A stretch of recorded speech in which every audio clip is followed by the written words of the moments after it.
What's up, everybody? Welcome back to a brand new episode. It's always good to see you here, and my guest today is not only a young winner, but someone that works in an industry that most of us assume is sugar and spice and everything nice.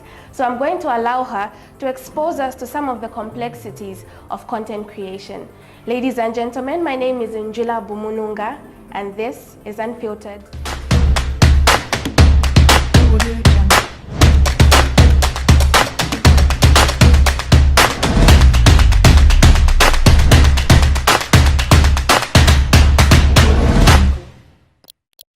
Welcome back. You are still watching Unfiltered with Njila, and my guest today is Nyemba Tembo. Hi. Hey. How are you? I'm good. How are you? Good to see you again. Same. How's the year treating you?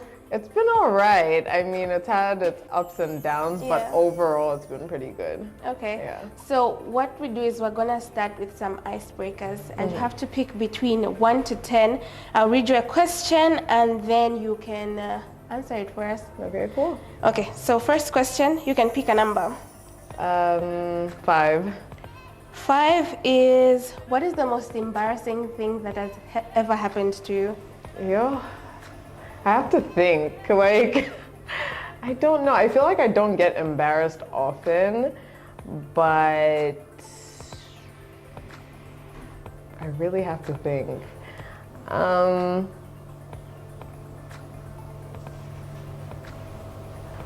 Or something that you look back at and you're like, that's so cringe. Cringe is probably like my first YouTube videos. Okay. Yeah, that's very cringe to me. I wouldn't say it's embarrassing because, well, we live and we learn, but like cringe, yeah, definitely. Okay, so second question. 8. 8 is 3 of your favorite content creators. They could be local or international. First one, Jackie Aina. Second one, Fatima Ba. Third one,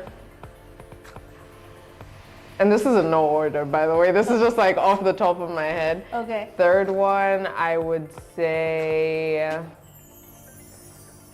what have I been watching of late? I would say Alicia Marie. Okay. Yeah. I have no idea who those people are. They're great. Check them out. I will. Maybe we can start with your childhood. Where did you grow up? Because I listen to you talk all the time, and I wonder if you were born and raised in Zambia or you were born here and then raised somewhere else. Well, I'm what you can call a third culture kid. Like, I was born and partly raised in Zambia, but I've been everywhere kind of up to like me coming back to Zambia. So I was born in Luanshya, actually. I'm a Kopala baby. Born in Luanshya, raised... The two of us. Oh, really? Cool. Yeah, raised in Ndola / Lusaka up to when I was around 8. Then from 8 to just before I turned 16, I lived in New York because my mom was a diplomat there. And then after that, I moved back to Zambia, finished high school here, and then went to the UK for university and then came back. Okay, so, before I ask why you went to the UK for university, maybe you can tell us when this started. Have you always been an extroverted kid? Were you always in front of the camera? How did this come about? I feel like I have always been extroverted. Right now, like me in my adulthood is definitely introverted, which is funny to think about. But as a kid, I feel like I was very extroverted because when I watched like home videos that my dad would record and stuff, I was always in a play at school. I was always just putting on a show of some sort. Back in the day on Facebook, I would post like covers or me dancing or like I've just always been like in front of the camera. Can we still find those videos? I doubt. Yeah. So then when did you decide, okay, I can actually make this a business? I feel like not long ago, because with YouTube and stuff, like when I started watching YouTube, I didn't think of it as a business. I just liked it more than TV, basically. And it was just entertainment to me. And it was like entertainment on demand. Like I could choose when I wanted to watch a YouTube video and whatnot. And I didn't have to wait for a specific time, like on, you know, like normal TV or whatever. Yeah. So at some point I just decided I want to do this as well, and it was strictly a hobby. Like, I didn't really think of the money side of it till I started growing and seeing kind of like the opportunities that could come with it.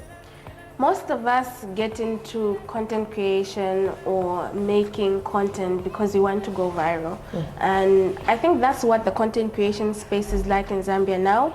If you want to grab people's attention, you need to do something a bit controversial. Yeah. So how was your journey? Were you one of those people that found themselves in a scandal, or maybe it's one follower at a time? And also, which one would you prefer looking at the two? For me, it's definitely been one follower at a time. Like, I mean, the only quote-unquote controversial content I have on my channel is my Lusaka July reviews, like my fashion roasts. But even with that, it wasn't with the aim to go viral. It was just, I want to do this. Like, it's just pure entertainment, you know what I mean? And I have this thing where I don't think going viral is viable, basically, for like the long term of your career, I want to say. For some people it works, like they have that one viral video and then their lives change, you know what I mean? It's like we see it with Elsa Majimbo. She had a couple videos go viral, but she was going viral in what she was, like in her niche, I want to say. You know, it wasn't going viral for being controversial or whatever. It was going viral for being relatable. So I feel like for some people, going viral works in that sense. But if you're trying to go viral for being controversial, it's very like, you know. So yeah, for me, I prefer the one follower at a time approach because for the sake of the longevity of my career. I think it also depends on the intention behind the content creation. Exactly. And also I'm wondering, what's the distinction between brand influencing and content creation? Are they the same? Content creators, celebrities, and brand influencers. Maybe you can give us like a distinction. Yeah, so I actually said this recently, how they can all overlap, basically. Okay. But if you wanted a breakdown of each one, it's like a brand ambassador or influencer is just someone who represents a brand. They're not responsible for creating the content that they post. What else? They're basically responsible for just being the face of the brand, I want to say, looking pretty, advertising whatever they're advertising. All the graphics and whatnot are put out for them or made for them, and their job is just to post it on their platforms. Being a content creator is literally what it says it is. You're creating the content that you're putting out. So for me, I'm everything from the producer, director, script writer, etc, editor, graphic designer. That's all me, basically, as a content creator. So when you see a YouTube video out, I did everything from film it to edit it to whatever it is. Exactly, the thumbnail, exactly, and all of that. So that's content creation. And then what was the last one? A celebrity. A celebrity. I don't know what the real definition of a celebrity is. A famous person. Your job is to be famous. Like, you have celebrities go for, I don't know, like red carpet events, go for club appearances and whatnot, which kind of wouldn't make sense for someone like a content creator to go for, because why am I there, you know, type of thing. So yeah, but they can all overlap because some celebrities are brand ambassadors. They're also content creators because they like being behind the scenes of things, not just in front of the camera all the time. So yeah. I totally understand. And which one would you say is more difficult? Because I'm listening to you and thinking a content creator has so much work to do. I would say being a content creator, like 100%, yeah. And people usually say, it's an easy job, all I have to do is make a reel, post it. And I've spoken to content creators that say, I had to make one reel and I made about 140,000 kwacha. So people look at what the things you do and it's like, easy, I can do that as well. It's hard, I want to say, just like putting it out there, because there'll be times when I haven't posted in a while or whatnot. And people are like, we want a video, but it's like life is happening. Yeah. And for me, I'm at that point where it's like quality over quantity. I would rather put out a really good video than just put out a video for the sake of putting it out. So for me to get that quality video out to my audience, it takes time, it takes effort. It takes staying up the whole night. Like, yeah, it's a lot that goes into it. And it's not like when we quote what we quote, like you're saying 140,000 kwacha, you'd be like, whoa, that's a lot. But like, what resources went into creating that reel? How much time went into it? Hair, makeup, outfit, videographer, editor, if you want it to be like super HD, you know what I mean? Like all of those things you take into account, plus just like my commission or whatever, you know what I mean? Yeah. Your content is very diverse. You are someone that is well traveled. You spoke about New York. Who knows where else you've been? And there's this notion that you are a spoiled rich kid. I don't know if this is the first time you're hearing this. So how do you think that's why your content sells more? Because you make reels, you make content about other countries or experiences from other countries that for me, it's like, maybe I want to go to New York, so let me see what's on Nyemba's page. Or Nyemba went to Mauritius, and now I can see what sports. So do you feel like that has made your life easier, the fact that you are well-traveled? And also, what's your take on being a spoiled rich kid? Honestly, I don't think that aspect has changed too much. I feel like it just gives my channel more diversity, as you kind of said.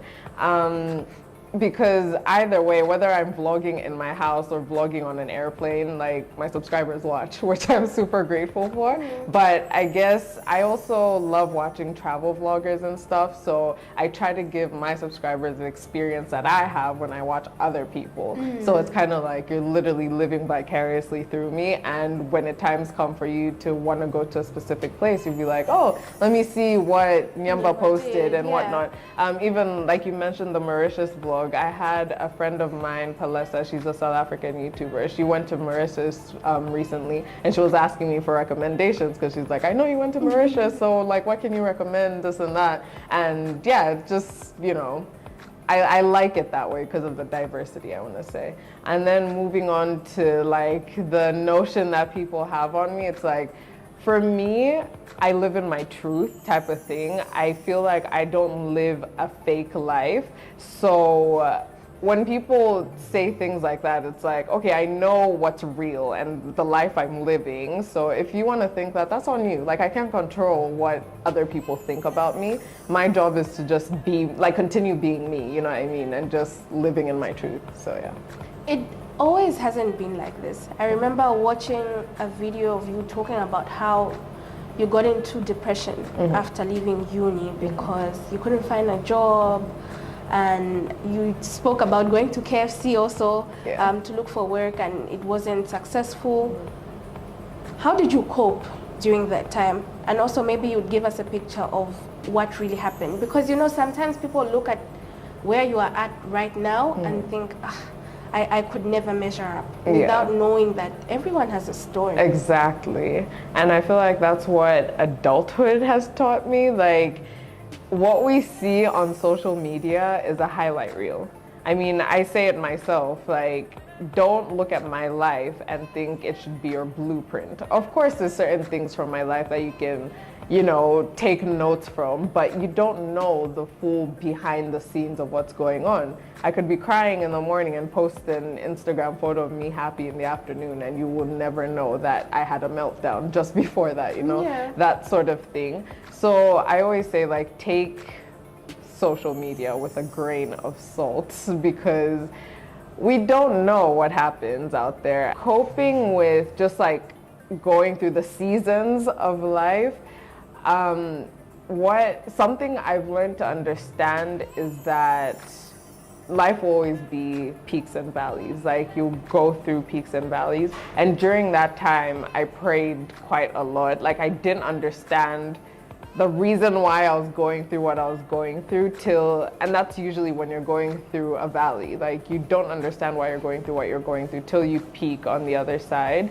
And it's like, it's hard. I want to, like, I didn't have a remedy for it. You know what I mean? I can't even look back now and be like, oh, this is why that happened. I don't know. God was, I don't know, molding me to probably be more tenacious and just, you know, like go through life knowing that even if you go through a rough patch, like you're gonna get out on the other side. And yeah, pretty much like if you're going through something really hard right now, just know it will not last forever. Yeah. Okay, great advice. Yeah. And now I'm forgetting, I had like a lot of questions, and now that you keep talking, it's like, I'm getting so absorbed in what you're saying. But then, content creation is not easy in this country. You said you got monetized at a time when Zambians could still get monetized on YouTube. What's the situation now? What does one need to, what are the qualifications, if I can say that, for you to get monetized? As per YouTube, the qualifications or the T's and C's are you need at least 1,000 subscribers and 4,000 hours of annual watch time. But then, honestly, I haven't done my proper research on why we can't get monetized in Zambia. People say it's something to do with ZICTA laws or rules. I don't know. Like, I would have to really look into it. But yeah, for me, I did it beforehand. So I feel like that's the reason why I'm still like a monetized Zambian channel. But I feel like there's other ways that people go about it. But like the threshold you have to meet either way is 1,000 subscribers and 4,000 hours of annual watch time. Do you remember how much your first check was? Yeah, it was a little bit over 1,000 kwacha. I made a video about it. Yeah. And then with brand endorsements and also brand partnerships, could you give us like a range? I don't want you to give us an exact figure. Yeah. But then how far can you go with brand endorsements?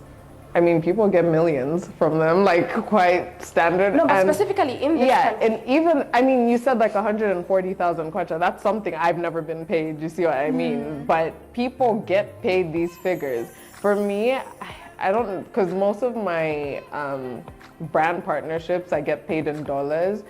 So I want to say, I think my most like, where like in one endorsement was probably like 1,000 or so. It was 1,000.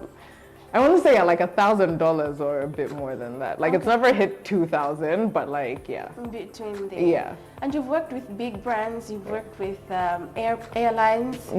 How was that like? Especially looking back at your journey and just some of the. Is it all worth it when you actually start working with? Yes, like it is, it totally is. And with that, it was literally serendipity. Like I didn't pitch, I felt like I didn't do anything besides me just posting my content as regular, and then they reached out to me. So people, like I've had people ask me recently, oh, how did you manage to work with this airline? And I'm like, they reached out to me. Like I literally just did my own thing, and they saw what I was up to and decided, okay, cool, like you'd be someone would like to work with, Cool. Now looking back, I feel like you've had a good year. You got a job. For some of us that constantly watch your content, we saw you get a car, and I assume you've now moved into your own place? Yeah. Okay. Yeah. So how has this experience been? What are some of the things that you've learned? And also you continue, I feel like I'm asking you a lot of questions at a go, am I? Are you ready to keep up? I'm trying. Okay, let's end there. Okay. This year and just everything you've achieved this year. I mean, it's something I prepped for, I want to say, because people see me reaching all these milestones and think it's luck. It's not luck. Like, it was hard work that went into it. It was savings that went into it. It was discipline in making sure I saved the amount of money I wanted to every single month till I reached my savings goals, basically. So me, like, I always had this plan, basically. For me, it was always when I turned 25. Like, I should have, not really a job. I didn't think, I didn't know how I thought I was gonna make the money, but a job was never really a thing. But I was just like, when I'm 25, I'm gonna have a car, I'm gonna move out, like all this stuff. Obviously, that only happened because I work. And Yeah, so the journey's been pretty good. I want to say if you're well prepared for it, it won't be much of a struggle. Obviously, it's still an adjustment because with change is like it's territory you haven't explored before, you know, that sort of thing. So sometimes I'll be like driving my car and I'm like, I can't believe I have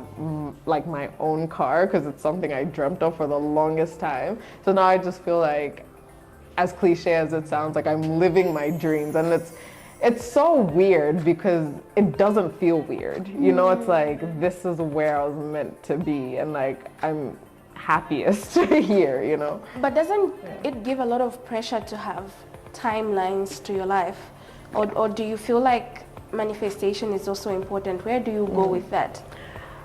It's one of those things to. Like with timelines, don't be too harsh on yourself. Because I like to say, I mean, at the end of the day, I have my plans, God has his own plans type of thing. But it's also important to have timelines because then you'll just be moving around life willy-nilly, no goals, no deadlines, no nothing. Like, and going into manifestation, like with manifesting, I mean, some people say, you shouldn't put a deadline on it or a timeline on it, but I believe you need to because it forces you to work towards that timeline. So for example, the way I told myself 25, I need to have this, that, I worked to make sure that at 25 or in the year of turning 25, I achieved these things. Most of them I wanted before my birthday. Like by the time I'm turning 25, I should have these things in order. But like moving out didn't happen before I turned 25, but I was flexible with it because it's still within the year. Yeah. And given that, like if my savings, for example, didn't reach the threshold this year, I'm still 25 till next year April. Yeah. You know, like, Yeah. there's flexibility with these things, but I Yeah. feel like it's important to just have like direction and set deadlines because if you don't do that, you'll just be like time goes. Like time moves constantly. So whether you do or whether you don't, like the time will go and you find yourself being, I don't know, 36, still just living like a 20-year-old, you know? So you have a point. Yeah. Now lastly, I want to touch on something that's a bit personal. Most of us, or most people, are usually concealing their relationships or whoever they're dating on social media. But you've kind of opened up now and we are seeing small. What made that decision? Because usually before it was just anonymous. Yeah. I don't know, honestly. Like, again, I just let the spirit lead. I was just like, when I feel comfortable enough to share it, like, sure. And even now, I'm not like doing, oh, my boyfriend tag or da-da-da. Like, it's not out there. Like, you will not see him on my Instagram feed. Like, maybe TikTok, yeah, because we do fun things together. But it's just, I feel like it's drawing a line between like, this is my personal life and I'll share what I want to share. Basically, like I'm not obligated to share everything. And if I wanted to go back to sharing nothing, I can. So yeah. Okay, is there anything you feel like I should have asked you? No. Or do you have a question for me? No, actually, but yeah. I think that's it. Okay, cool. Yeah, thank you so much for making time, for honoring my invitation. No problem. I was under the weather, but then I said if I miss Nyemba this week, I will have to make an appointment next year. Yeah. So I better come. Thank you so much. This has been lovely. Thanks for having me. There you have it, ladies and gentlemen. Nyemba Tembo. You have been watching Unfiltered with Njila. I will see you again next week, same time, same place.